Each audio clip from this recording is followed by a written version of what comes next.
I got a question, and this is for everyone out there that are uninformed. What does thinking machines do? They're just another AI lab. Do values matter? Do ethics matter in this modern world? Go ask anyone who's won a championship. Has anyone won it without a coach or manager screaming at the team at some point? And you will get 100% of the winners saying no. There was never a season where there was no screaming. You mentioned the extramarital affair. I love that it's nice to know that AI native companies still have We human-centric. don't know if it was extramarital. I don't We know just if it's it's extramarital. some don't know. personnel issue. Starting rumors. Hi, everybody. I'm back. It's Sam Jacobs. I'm the CEO of Pavilion. This is my personal podcast. It's called Top Line. I have two very special guests today with It's your me. personal podcast that you join sometimes. That's called delegation, baby. I'm Right back scaling. at you, Sam. I'm scaling. This is. Do I want to be king or rich? I want to be rich. So I'm going to delegate to you. You're going to run my podcast for me. It's going to be great. I got my co-hosts here, Austin Zaman, the CEO of Sales Talent Agency, and AJ Bruno, the CEO of QuotaPath. AJ and I just got back from a beautiful week in Mexico for Pavilion Gold. Today on the show, we're going to be talking about, it's a thing called artificial intelligence. You may have heard about it. And we're going to be talking about the release of the new Claude Cowork platform, an agent that can do tasks for non-technical people that everybody at Anthropic and many people in the world are excited about. We're going to talk about Mira Murati firing one of our co-founders who immediately goes to work for OpenAI from Thinking Machines Lab, a company that I believe still doesn't have a product, but is worth $12 billion. Or they have some product, but that's a conversation. And we're going to be talking about what Cassie Young called the coming gross revenue retention or gross dollar retention apocalypse, which is going to happen in 2026 when AI companies get to the end of their POC revenue and have to move into full-scale production. Which of them will win, and which of them will die a very sad death. But it is Top Line. We're glad you're here. Gentlemen, start your engines. Let's go. All right. Sam, where are you right now? I'm at the Langham Hotel in Boston, Massachusetts. I flew here from Miami, and we've got a company offsite tomorrow, and then we're making a big announcement and doing a member town hall for Pavilion on Wednesday. And then I fly to Vegas for the AlphaSense SKO. Wow. Busy. And busy all over the place. Love it. I'm excited. Let's start with Thinking Machines. This was interesting. Obviously, Thinking Machines is the AI startup founded by Mira Murati, who was the ex-CTO of OpenAI. At an all-hands on Wednesday of last week, she announced that they are letting go of they have let go of their CTO/co-founder for three reasons: performance, talking to competitors, and another internal personnel-related issue. During that all-hands, as she was making this announcement, two other employees in Slack quit. Ugh. And this took her by surprise. You could see that she was a little bit shaken during the all-hands from what has been reported. A few hours later, news came about that two other people are quitting, and so that brings the total to 5 people moving on from Thinking Machines, 4 of which then were announced as new OpenAI employees. And so we've seen a lot of turnover in these AI companies. Anthropic was born out of OpenAI. Thinking Machines is one that came when Mira Murati left. There's Safe Superintelligence, which is Ilya. There was Meta, who hired a bunch of people away from these companies. A bunch of those people left and went back. We've seen more desire to hire from a competitor. We've also seen more appetite for accepting past employees back. Something seems to be changing in the culture of tech. Sam, how would you read this? What do you think it tells us about the culture of tech? Are relationships more transactional now, and why? There's a lot of commentary that, and especially because I've been reading a lot of market commentary recently talking about, hey, listen, if this is a bubble, it's a bubble with real profits and real corporate earnings. And, Google or Alphabet and companies like Amazon are actually making meaningful progress, as well as Microsoft. And I say that because this is more evidence for me on the other side of that conversation. This is more evidence that it does feel bubbly. It does feel transactional.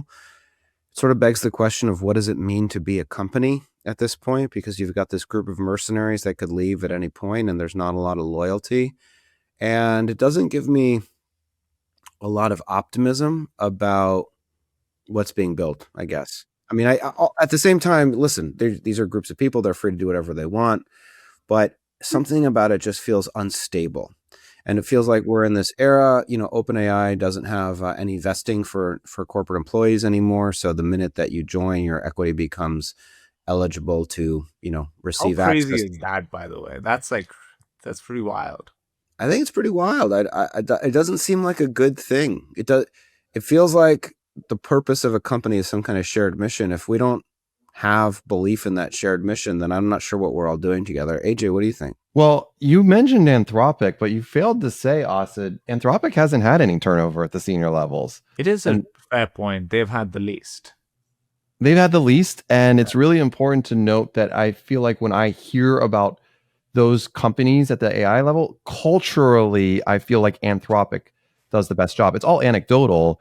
And From so what I that's hear from internally, they also are the most disciplined around compensation, meaning that when Meta was going around trying to hire everybody away, a lot of these other labs were matching what Meta was giving them or trying to be competitive against it. Anthropic said, hard line, no, we won't and that's a take that part of into it, though, right? That's a Very part of the interesting. culture because there's stability. So stable teams are going to typically outperform in these early innovation cycles. And so when you talk about compensation, when you talk about values, when you talk about company, those things need to exist. Doesn't matter if you're an AI native company or not. And that's where I believe that we're seeing the gains. Now, OpenAI is definitely they've been around for over a decade.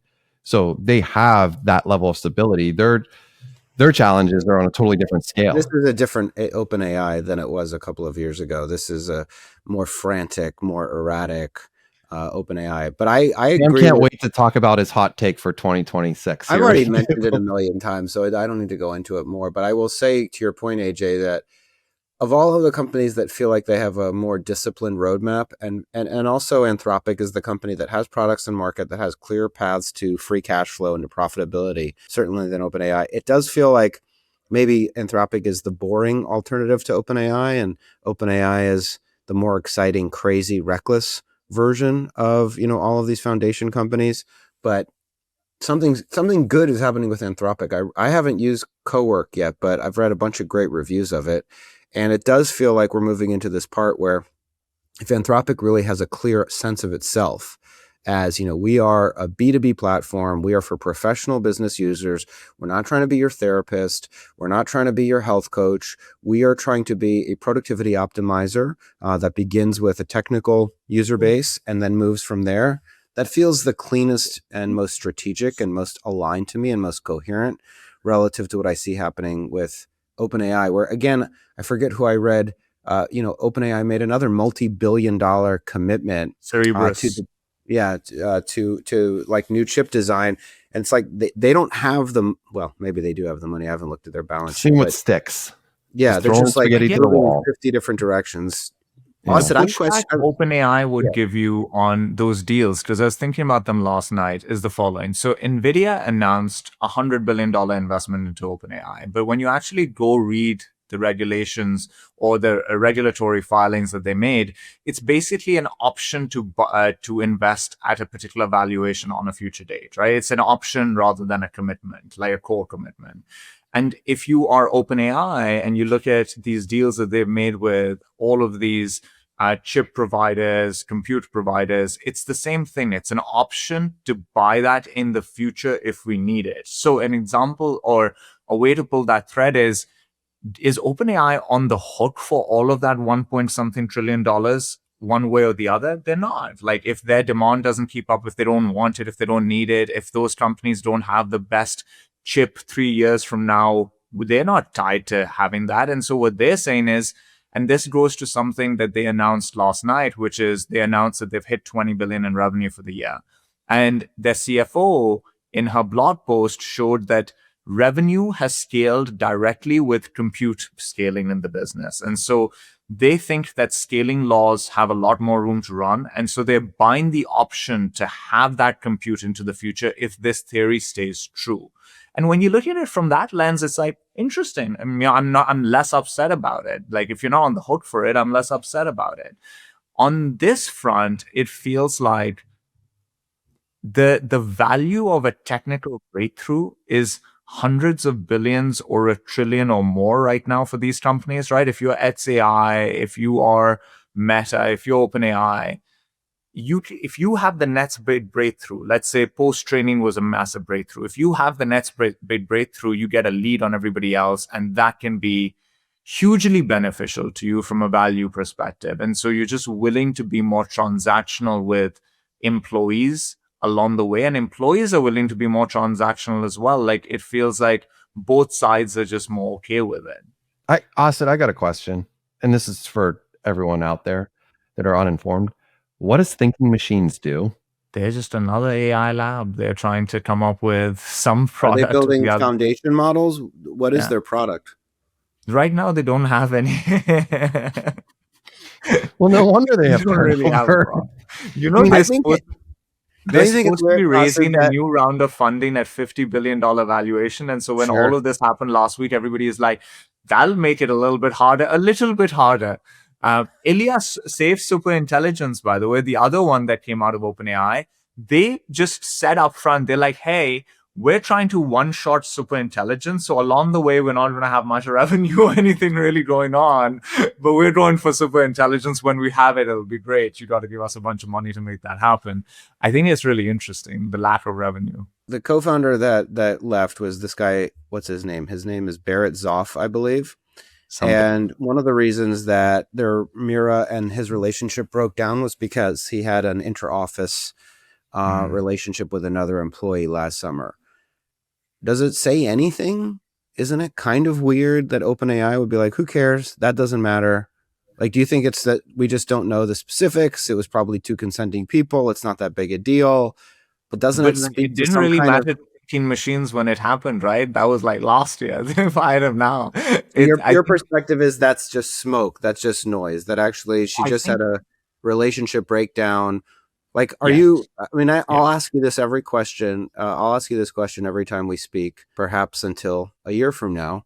But are you still extremely bullish on OpenAI? If you had if you had $100 and you could allocate it any way you wanted, across Anthropic, across OpenAI, maybe across Alphabet, across Microsoft, like what percentage, of that basket would you give to OpenAI?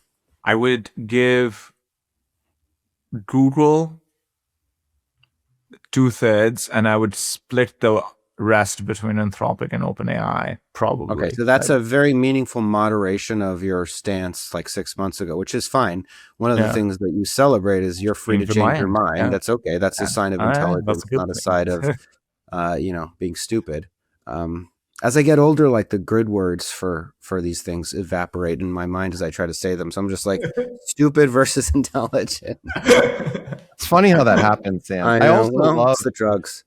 I love that you mentioned the extramarital affair. I love that it's nice to know that AI native companies still have human-centric. We don't know if it was extramarital. I don't know if it's extramarital. Personnel issue. Starting rumors now. The reason I don't think OpenAI would care all that much about that in this moment is they're going to say, first and foremost, you didn't fire him when you said this thing happened. You're firing him now. And the other two things you've indicated are performance and then him talking to other companies. And it's probably him talking to other companies more than anything else. Like there's that breakdown of the relationship over that based on that. And if you're OpenAI, you're going to say, hey, we'll spin it as propaganda being thrown your way to make this move muddier. And if you are thinking machines, you have to do something to save face. And so you're going to add these things like, here's what's happening. So I think this is like, in the grand scheme of things, it's just propaganda. Both will just won't really care about that. Let me ask this question to both of you. Do values matter? Do ethics matter in this modern world? The sense that I get sometimes from the tech community is that values are antiquated. That, we're sitting here talking about what's right and what's wrong. Who cares what's right and what's wrong? The only thing that matters is who wins. And, if OpenAI violates every ethical norm, if they go from being an open AI system to a closed AI system, if they go from intentionally saying we're not going to be for profit and we're going to help human race avoid the calamity of AGI without guardrails, and they move to a world where they're like, you know what, we're going to build AGI and we'll charge you for it. And, if you're our customer, then great, we'll work on your behalf. But if you're the rest of the human race, we don't really care. I mean, does any of that matter? I get the sense that we're in this sort of I think post-ethical it matters age. a lot less now than it has mattered before. I have a lot of thoughts on this. So I I don't think agree with Isn't that. this So a I can't very wait to hear bearish? Austin's thought. Isn't this a bad thing for I society at large? I Didn't Plato and Socrates and Aristotle didn't they write about all this stuff thousands of years ago and say I like think it without depends on what the harm of it is, right? Is one way of looking at it. So why is it happening? The reason I think you can actually trace a lot of what's happening today in terms of the transactional nature of all of this to the incentive model of the risk capital that funds all of this. So if you look at venture capital, which is the thing that makes this all possible, they have this incentive model where they have to return capital over 10 years to their LPs, right? And at some point, their investments have to lead to that return. And so they think a lot about what's the outcome, right? And so the outcome can be go public or get acquired. And there's a lot less go public, a lot more get acquired that happens in the ecosystem, even though the winning is bigger when you go public. And so I think what's happened over the last couple of decades is everybody is thinking about this outcome because it's what you are in a way working towards, an end to it all. And if you are an employee, that drives your thinking and your behavior. And over decades, we kind of get programmed to be like, I'm looking for an outcome. I'm looking for an exit. I'm going to join this company. What's the exit potential of this company? Will I really make money here? Like we think about the exit a lot at the employee level.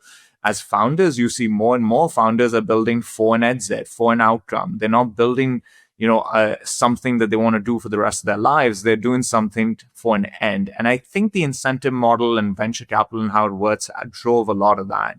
And for a while, you wouldn't even find anyone talking about their life's work or wanting to build that company forever or a forever type of business, the way that you're talking about it now, Sam. Like you say, this is a forever business. This was rare to hear a few years ago.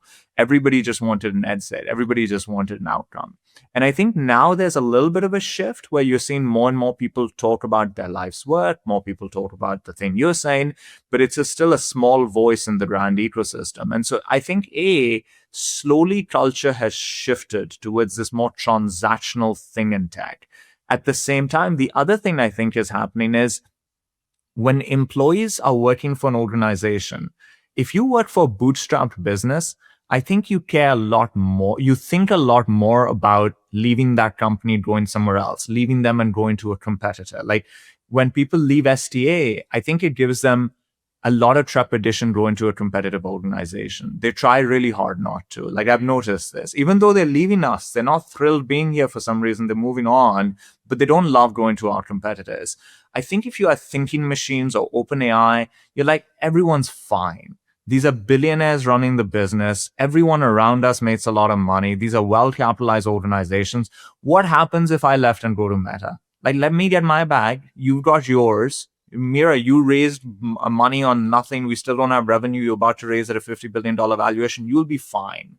And so I think because they think the other person will be fine, they're more willing to do that thing. And so when you ask the question of, are we losing values in our ecosystem? I would say in some cases that's horrible. But in this instance, what's the harm of these people moving around to everyone else? Not much. And so if they're working off of their self-interest, I'm okay with that to some extent. I don't love it, but I'm okay with it. AJ, what do you think? I've been sitting here smiling to myself the whole time. I both love and hate this conversation, and I'm kind of curious if this is going to turn into one of those episodes where I sit on one side of the fence and you two, not because of you believe that values have gone down the shitter, but that just the reality of the world. I don't think you can be successful as an organization long term or sustainable without a strong ethos and value system. Like, full stop.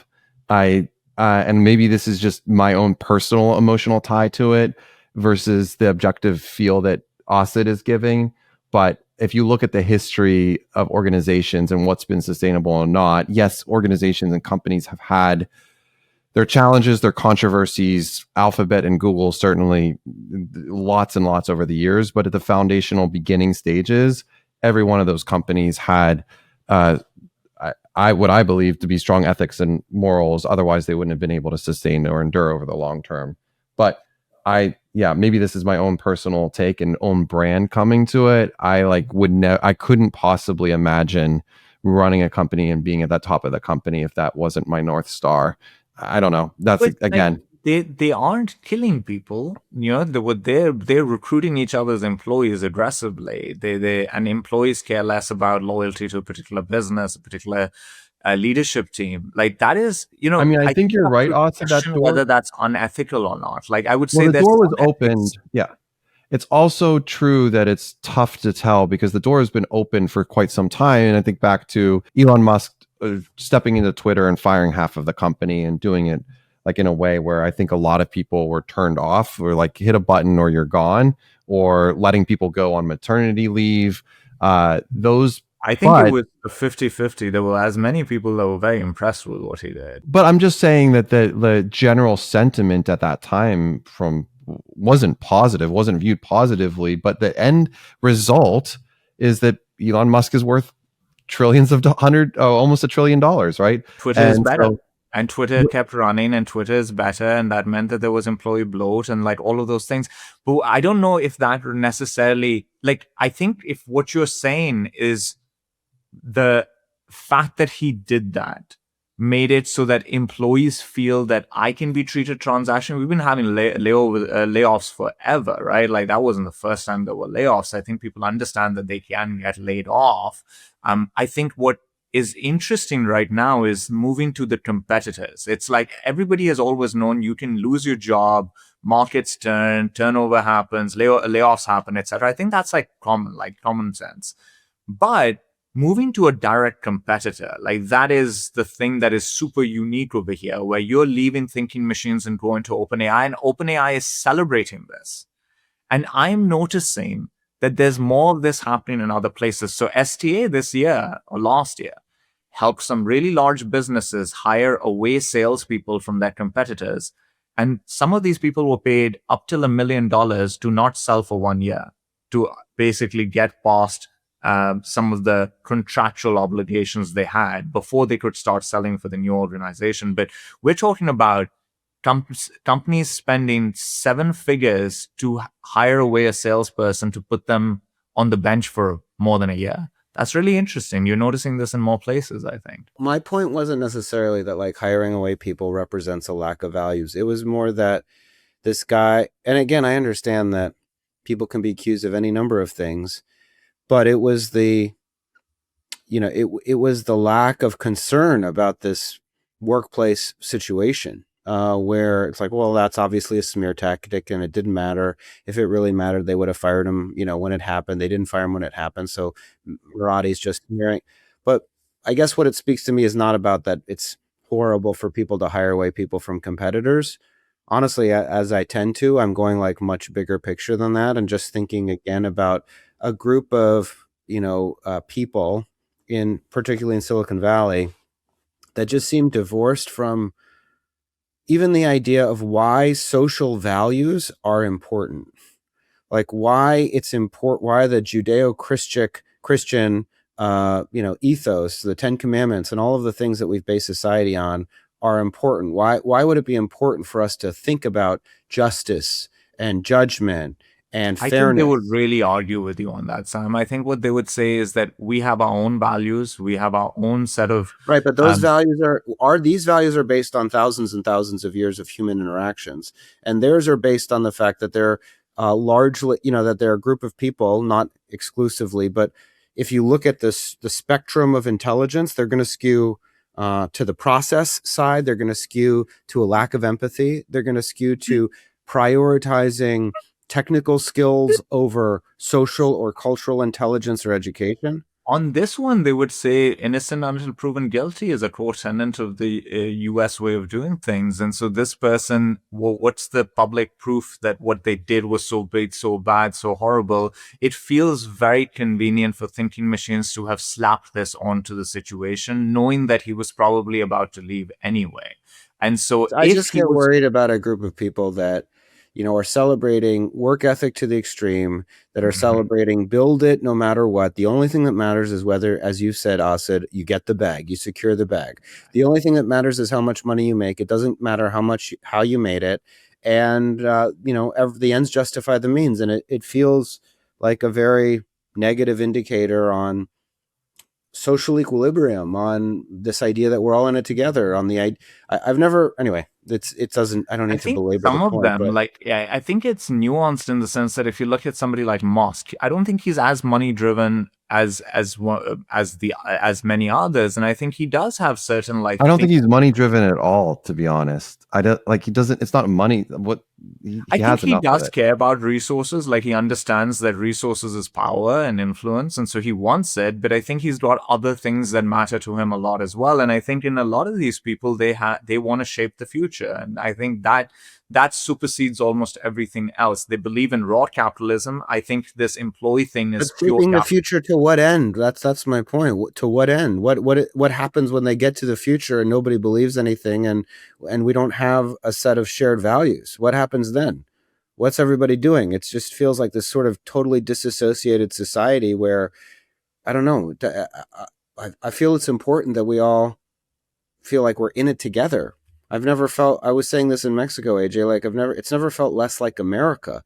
Everybody has their own America, that's their own feed and their own algorithm, and everybody's doing their own thing and rationalizing why.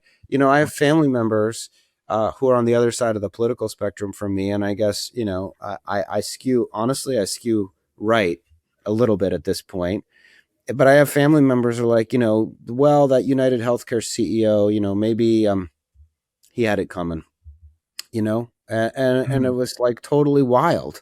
It was totally like, well, income inequality is a really bad issue in America and there needs to be something done. I'm like, well, that doesn't warrant assassinating public figures. Yeah. And I was getting like pushback on that. I just feel like on both sides across the spectrum, people are just used to justifying whatever it is that feels like it's in their immediate self-interest and whatever reinforces their existing priors.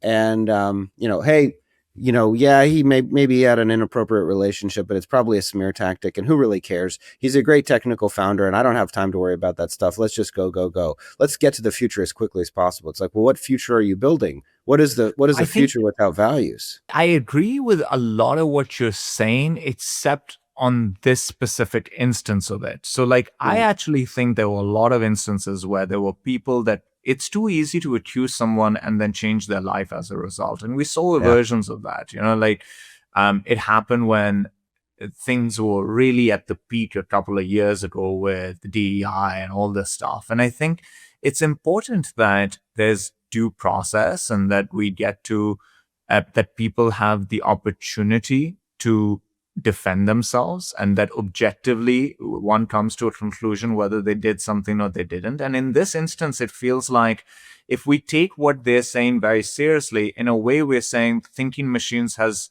the right to impact this person's life based on anything they can say. And they're saying it in a way that doesn't allow you to do that, because you're saying he did this a year ago, and you're telling the world today when you have a really strong reason and incentive to make this look like a bad move for OpenAI. If you did it then, you said, hey, our co-founder did this thing. We investigated it. We brought in a third party. They figured out that this was horrendous. We're firing him and we're letting you all know so that you don't hire him. Great. Like, I think everybody would take that very seriously. I think at that point, OpenAI hiring this person would be really, really hard. But I think the way that it's played out makes one question what really happened. And was there an independent third-party investigation? Why aren't they releasing it today and saying, here are all the details? If the details were bad enough, OpenAI would walk away from the hire. I hope so. I guess I hear what you're saying, Austin. So all fair.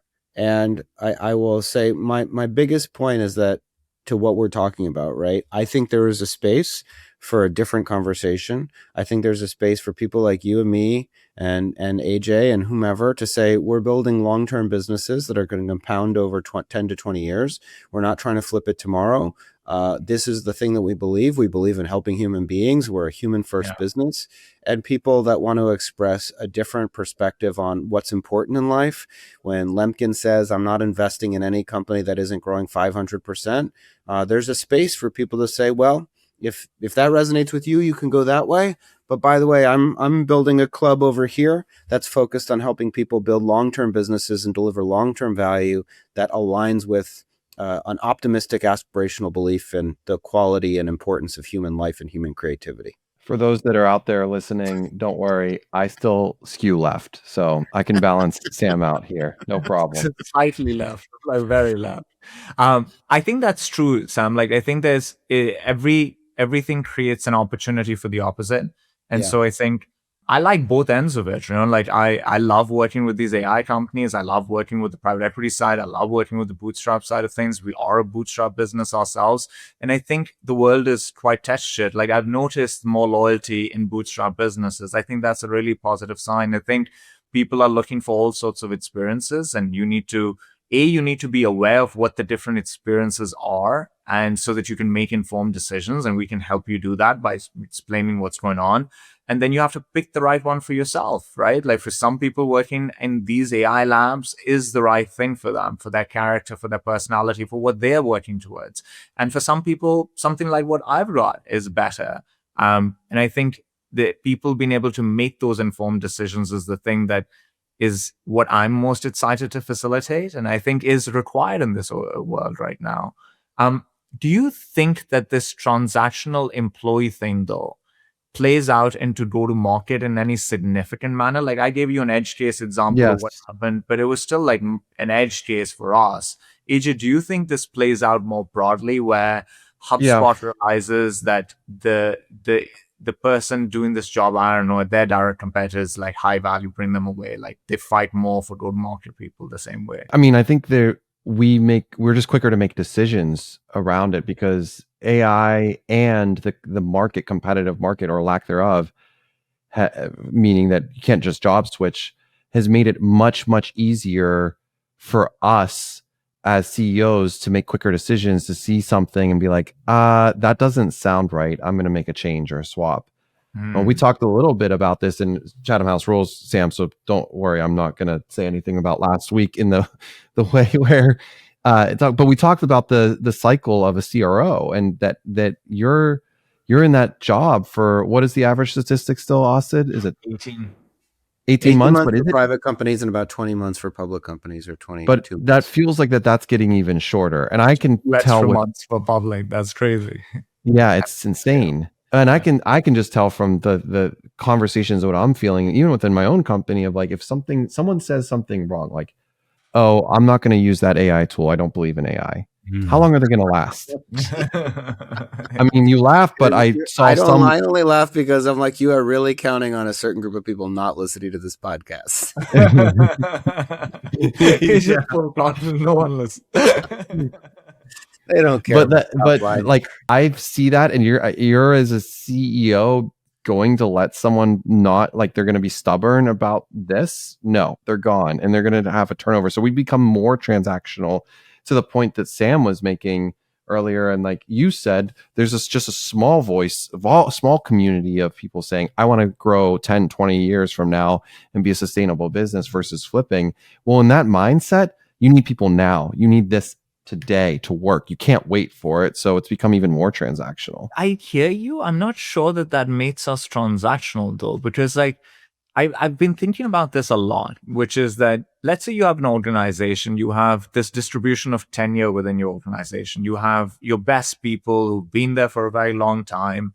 And you obviously have a different level of depth in that relationship than somebody who just joined your organization, who you hope one day will be like that, but you don't look at everybody equally. Like, not everybody's equal in my eyes at STA. There's people that I've worked with for 10 plus years who I have such a deep relationship, and there are others who literally just joined 2 months ago, and I hope one day to have that with them, but they just joined 2 months ago.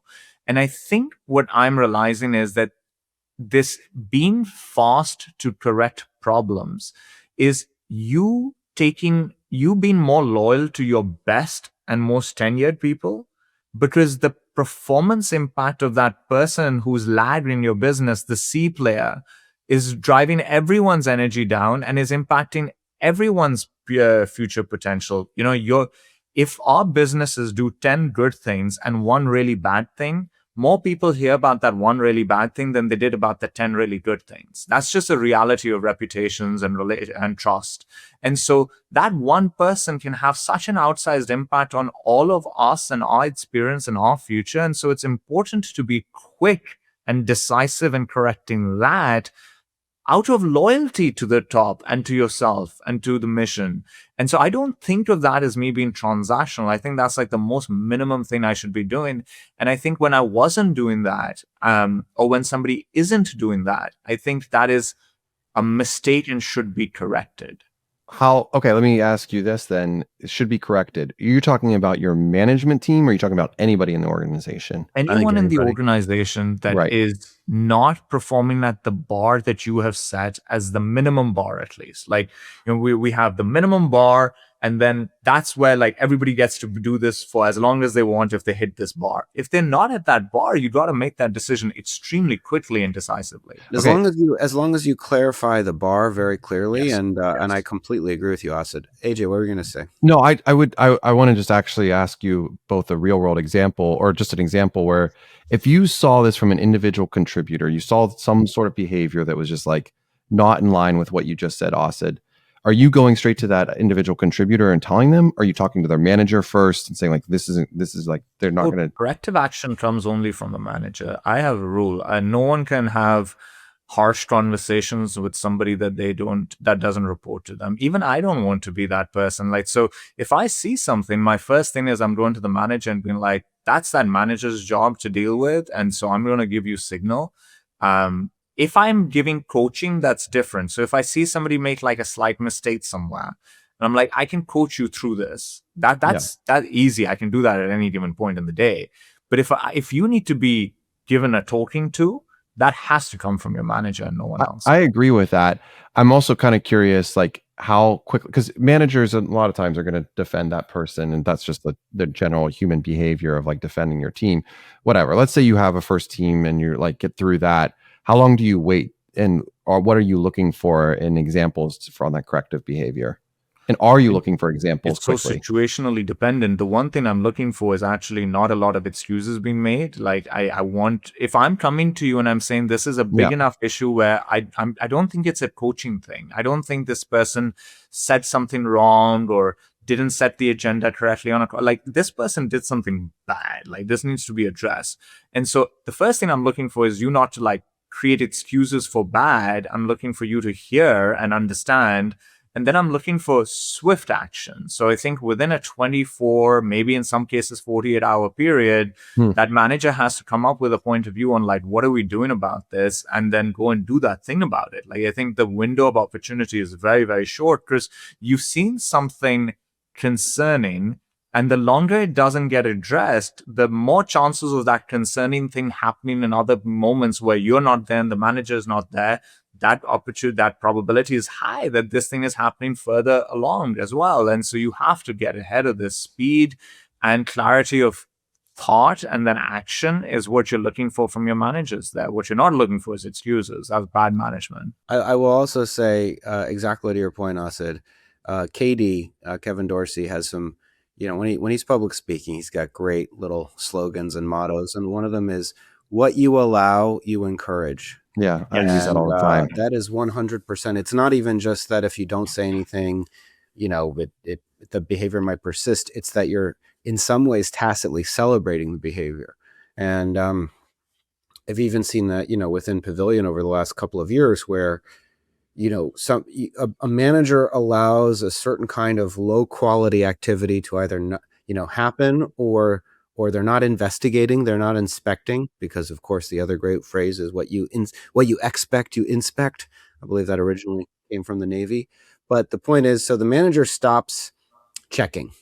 Mm-hmm. And then what happens is a new manager comes in and they say, hey, why aren't you doing this thing? And the person's like, well, I don't even know that thing was required.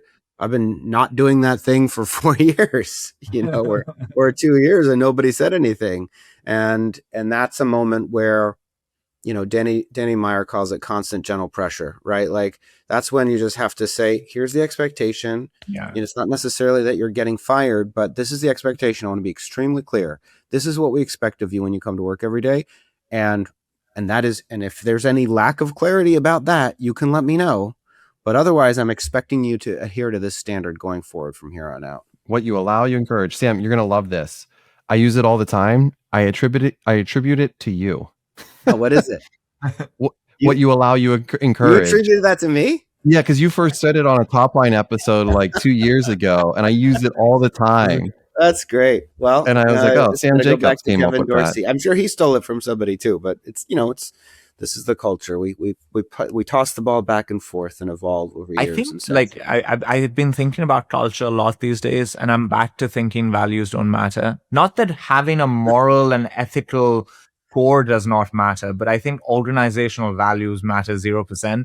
That said, I think behaviors, the ones you allow and the ones you encourage, that is what your environment materializes based on. I think those are really important. And I also think that the frontline manager relationship with employees hence becomes the most important relationship in the business, because it's what impacts culture the most. It's the most conversations happening. It's the most behaviors that need to be monitored, managed, corrected, happening at that level. So really, like, if you want to understand your culture, just sit down with your frontline managers. That's the culture. That's what's going to happen more than anything else. this is an area where I found a lot of value from AI, from ChatGPT, because sometimes, given my personality, I have a feeling about something, and it's not that the feeling is wrong or the opinion is wrong, but there's a tendency for me to express it in a way that can be demoralizing. And this is where even yesterday, I send a weekly email to the team on every Sunday, and ChatGPT really helped me frame this thought so that it wasn't punitive. It wasn't, you bastard, go to hell. It was, hey, everybody, we're in a new part of the company. I call it chapter 3. We're in chapter 3 now. I'm not doing chapter 2 anymore. We're not doing that anymore. And in chapter 3, we're expecting you to lean in. And this is what leaning in looks like. And by the way, if you think about it and you reflect on it and you decide it's not for you, that's totally okay. But let me be clear, this is an expectation from here on out going forward. And I found, and the way that ChatGPT helped me express that opinion made it still direct, but not so emotional. Not almost like getting a negative reaction out of the person, like almost inspire, like the same thing. Like I found with some of these like tricky conversations we have to have, you can the same message can either inspire or demotivate your team, the same essence. And like Yep. it comes down to delivery and like the tonality with which you deliver it, the words you pick really do matter. And it They is matter. where that tool can be really, really helpful. What happens, like, do you think anyone ever reads that and says, okay, I thought about it, not for me, and then comes and talks to you? Or do you think that this slowly evolves into a certain percent of the base churning out as they find new jobs that are more in line with, like, how do you think it actually plays out once you set that standard? I think it plays out the latter. I think some people read it, and the people that I already got positive responses. Of course, I got a beautiful email from Aaron Leader, and that's because every time you ask Aaron Leader to do something, he does it 150%. And oftentimes, even if it's not in his own personal self-interest. And I think, so he reads it, he's like, I'm really glad you sent this. This really resonates with me. If anybody gets this message and has a problem with it, like that's a clear indicator that they might not be the right person. And I think there's definitely people that got that email and it was on Sunday and they're hanging out or not thinking about work, and they're, pardon my French, they're like, this fucking guy again. And I think that they probably are getting, they've got their draft Glassdoor review, and they've got their, Slack messages queued up to the people that, they know are in cahoots and that either are ex-employees or whatever. And I think ultimately they leave. I think they leave. I don't think anybody raises their hand. I think that's very, very rare. Be like, listen, you said if you're lazy and don't care to come talk to you. So this is me coming talk to you because I'm lazy and I don't care. I think there's a lot of language that's emerged through the DEI movement over the last 5-6 years that sounds academic. We don't really know the true origins. It's very hard to put down language about psychological safety, language about belongingness, language about, the I and DEI, inclusiveness, inclusion. There's a lot of academic jargon that you can use as your armor to have the conversation and just move the goalposts somewhere different. Say, well, when he said that, I didn't feel safe. I felt like it was violent towards me, and then there's a whole counter argument. Well, it's not violent. That's not what violence means. Violation my space, my Yeah, Sunday. Exactly. So that's, and you have to, that's the power of willing to be disliked. That's what it means to set the standard. The real challenge in those situations, the fault lies with me in the first place for letting. And this is where I don't agree with you, Asad. I think values are important. I think what happens is that if the behavior doesn't line up with the value, then they don't mean anything. Then they're very dangerous and damaging. And I think what had happened over the last couple of years is our behavior didn't line up with the values, and we hired a lot of people. And I will always remember this conversation. And we still haven't even talked about the GRR apocalypse, but this has been a fun chat. I remember, and I let this person be hired, and it was during the interview process. And he said, diversity is really, really important to me. I said, that's interesting that you say that. Diversity is important to me too, but not on certain things. I don't want diversity around what hard work is. Like, that's not an area where I'm looking for diversity. I want genetic diversity. I want different people from different backgrounds. I want people from all over the world. I don't care what their, orientation is, sexually, how they identify, what their pronouns are. But I want us all to agree, like, this is what hard work is. And if I send you a Slack message on Saturday, you don't have to write back right away, but I would appreciate a response within 24 hours. And if that's not we had this debate, and he was not pliant, this person. He did not agree. And we ended up hiring him anyway. And he's no longer with the company. Didn't go well. But I think that, I think that's Asad's point, though, is that value system, and this has always been the great debate for most companies, it's actually what you just said. It's that latter category where it's dangerous. The behavior doesn't actually match the values around it. And values change. They should change. You should be revisiting them and understanding, just like you did with the DEI piece of it, where you talked about inclusivity or diversity. Like, you've thought about it. It's evolved. Diversity. I don't want a spectrum of hard work diversity along hard work. Like, that doesn't make any sense. I'm diverse on my spelling. I choose to spell words differently than you. But I think that is the point of it. And I do think that there's a lot of, the question is really, is it a worthwhile venture time investment for a CEO to really be doing that thought exercise every 6 months and doing it and spending a day, I don't know, longer? And then most CEOs would say no. There's a lot of other high priority items that need to take place. I'll give you the perfect test for it.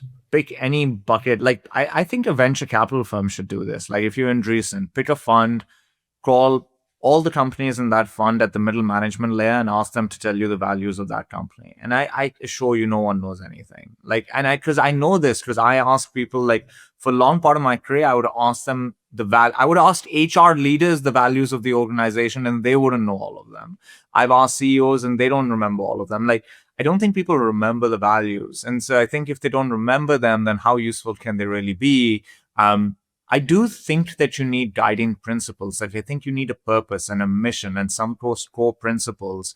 But I think values, the way that it is done today, while powerful in their best implementation, undoubtedly, I think don't work because implementing them correctly is so hard. Getting people to remember them, getting people to talk about them often enough where they become almost instinctive in how people operate, where they understand action value at an instinctive level. I think that's really hard to do, and almost nobody gets it right. And that's not to say it's not a worthy pursuit to try to figure it out, because I think when they do work well, they can be powerful. But they just don't work really well right now. That's the challenge with it. I think, though, that one of the problems with it is that we try to be really cute and very, I think, unique when we're coming up with these values. And that makes them hard to be memorable. And I think if we were trying to do simpler things, like the golden rule. Well, we outsource everyone them. Across the world know the golden rule, right? Do unto others like you would like done to yourself. Like, in Pakistan, I knew. You had that in Pakistan? We had that in Pakistan. Like, we all knew it, like a golden rule. And why do we know the golden rule? Everyone knows the golden rule. I think we need the golden rule version of values for them to have a shot at working. Well, we try to outsource values. Additionally, the problem is that people are like, all right, it's very simple. Don't be a jerk. It's like, well, That's not I don't useful know at if that all. should be. Because when I tell you to do something and you don't want to do it, you call me a jerk, and that's not what I think a jerk is. It's a Because bit not being a subjective. jerk is a very useless value. So Yeah. I I think think an interesting way to do values is like the things that might feel obvious that are not, like, when, like, the opposite of that. Don't be a jerk. Like, when are we allowed to be a jerk is probably an interesting, like, thought exercise for business to go through. Like, I think there are some cases where you have to have really transparent, direct conversations with someone, and you're hiring managers who you believe have the ability to decide when to use that approach and when not to. But I can tell you, there are some people that I have worked with that are truly world beaters, like amazing talent, but they need to be screamed at every now and then. They just need it. They That's years into their career, coaching. they'll That's tell you. sports. That's like very clear. Like that's literally, there are a lot of former athletes that I've worked with because they tend to go into sales. And it was quite honestly, that's how they needed to be coached. They needed to be heard in Go that ask way. anyone who's won a championship.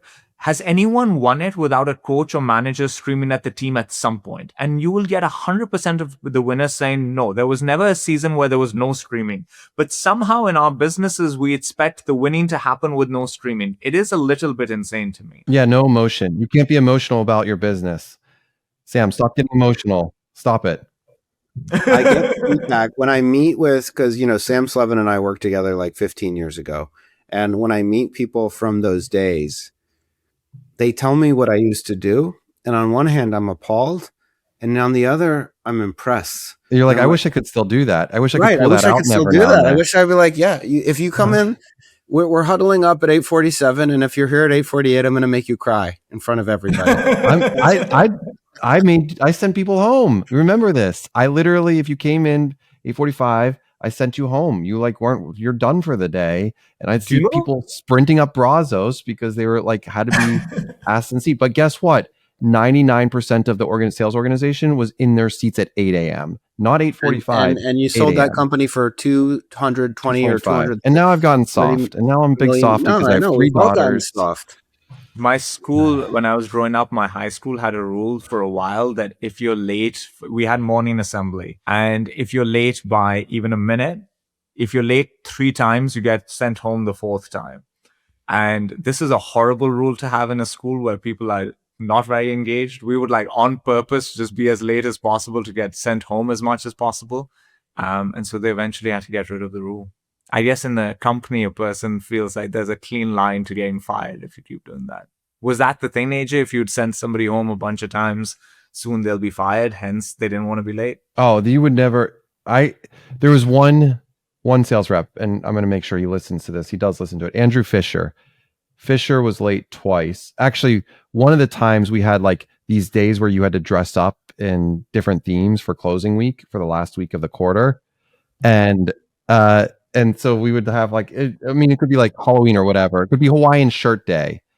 And so like It was S&M day, and you had to wear like your gimp outfit. Those aren't my values. Those were your values, Sam.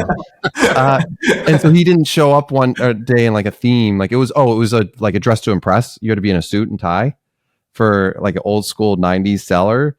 And he didn't show up in a suit and tie, and I sent him home. And then he was like late the next day, and he went on a performance plan because of it. And he was one of my top sellers. I was like not dealing with that. That's what it means to have values and culture. I agree. Yeah, I care. I think that comes from being in an office. We used to have.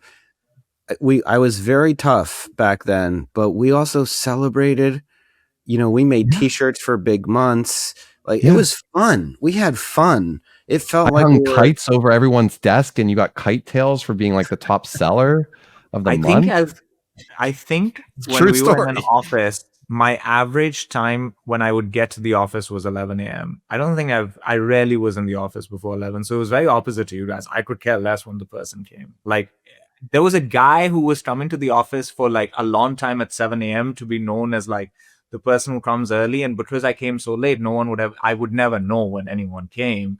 And I think it's knowing what works for you. So like for you guys, that discipline worked really well of like, we have this meeting, everybody needs to be there. That's what we're doing. But that And I goes to Sam's point around diversity. Actually, it's that just hits it really subjective. hard. Like you can win in many different ways. You just need to know what your way is. And Exactly. And so we weren't my going to way hire is- someone.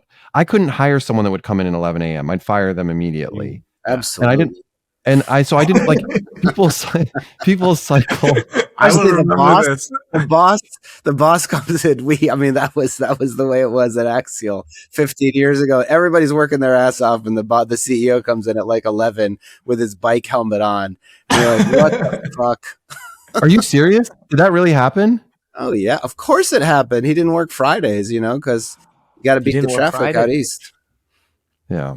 Well, I think it's how'd like that company do? That sold for billions of dollars? Minus billions. Then you're right. Yeah, correct. Yeah. Minus billions. 1 Plus billion billion, minus 1 minus billion. billion. That's Exactly not how right. much it sold for. Okay, this has been really fun. We're going back to the old top line to some extent. So this is a step in that direction, which means we have a question Let's to end go. it with. And Let's the do it. question is, what is something that you've been under prioritizing that you need to give more attention to in 2026, AJ? Time. I need to figure out a way to get more time back. And I was just talking to my CEO coach about this. And I tend to do this situation where I schedule travel. Like, let's say in 6 weeks, I travel 2 to 3 of those weeks. So the weeks in between travel get sandwiched and compressed where I'm like meeting after meeting after meeting. And I have to figure it out because I love, like last week, I love the like just openness for conversation and real strategic thinking. And that's where I'm at my best. Or I'm in Cancun and I can go for a 5-mile run in 75-degree weather. And I need to figure out how I can do that year round. And that's what I underappreciate given my family commitments, given my work commitments, given my top line commitments. I need to figure that out. That's a great answer. A bit of a long-winded answer that I'm going to give you, but long-winded? No. I mean, Sometimes it deserves yeah, it. well, I've been over prioritizing short-term results, and I've been over prioritizing, and we've talked about this so much, but here's where, and to Asid's point, I'm allowed to change my mind. So here's where I'm at. I've been over prioritizing short-term results, and I've specifically been over prioritizing social media content creation that is clickbaity and intended to be transactional to try and either sell someone else's brand or sell something for Pavilion. And I am over prioritizing and I'm shifting that attention. So as a consequence, what do I mean by that? I am not going to be posting every day on LinkedIn. I will post most days. I've basically cut the spend for Alec, my editor, and I'm just writing what I feel like writing. I am not gonna, Pavilion will no longer be able to rely on me as the primary demand gen engine. We're gonna have to find a way to grow without me. And even last week, we had an incredible week and I didn't write, I think I wrote once on LinkedIn and it had nothing to do with the reasons people were signing up. And I am prioritizing a multi-year plan to build meaningful value for the customer, even if that means in the short term there's higher churn or whatever the dashboards say. I don't really care. And I'm also prioritizing long form content creation on Substack. Again, I'm not writing for Zoom Info. I'm not writing for Clay. I don't really give a shit about those companies, if we're being honest. And I like them and I celebrate them and they're great people, but I'm not going to work for them. I'm going to work for expressing my own interesting ideas and playing a different game, playing my own game. And that's what I'm going to be doing this year. And I'm excited for it. I really love that. That's great. I love that. The writing's part specific. I think you're completely on the money with your social strategy, by the way. Like I was talking to my team about this. I think where we are today with social media is the best feeling that you can give a person is they feel like you quickly wrote this post and you wrote it and you just hit publish. Like it feels the most human. And so in a world of AI slop where everything is so manicured and perfected, the imperfect feels human and you actually give it more attention and you appreciate it more. And so I've noticed this with social media. Like I'm going through LinkedIn, I'm like, AI slop, AI slop, AI slop. And then I read something, I'm like, this person just wrote it and press play. Like sometimes actually like Jordan Crawford, who's like the most AI person on earth, sometimes you can just see he's sitting there and he has like this brain fart and puts it out. Feels raw, feels real, like it connects. And so I Meanwhile, really there's other people where it's like, if I was the CEO of a $5 million company, here's exactly what I do, the 5-step plan. And I'm like, I cannot. But you're not. I don't, And I no just one don't cares. care anymore. So if I was all this of that and if is I a was way that. of me being transactional and saying, sign up for my Substack. I hope you Sam, that enjoy wasn't long-winded either. That was like a Well, I can very be pretty. I concise mean, I can answer. keep going, but all of it comes down to I'm building a long-term business.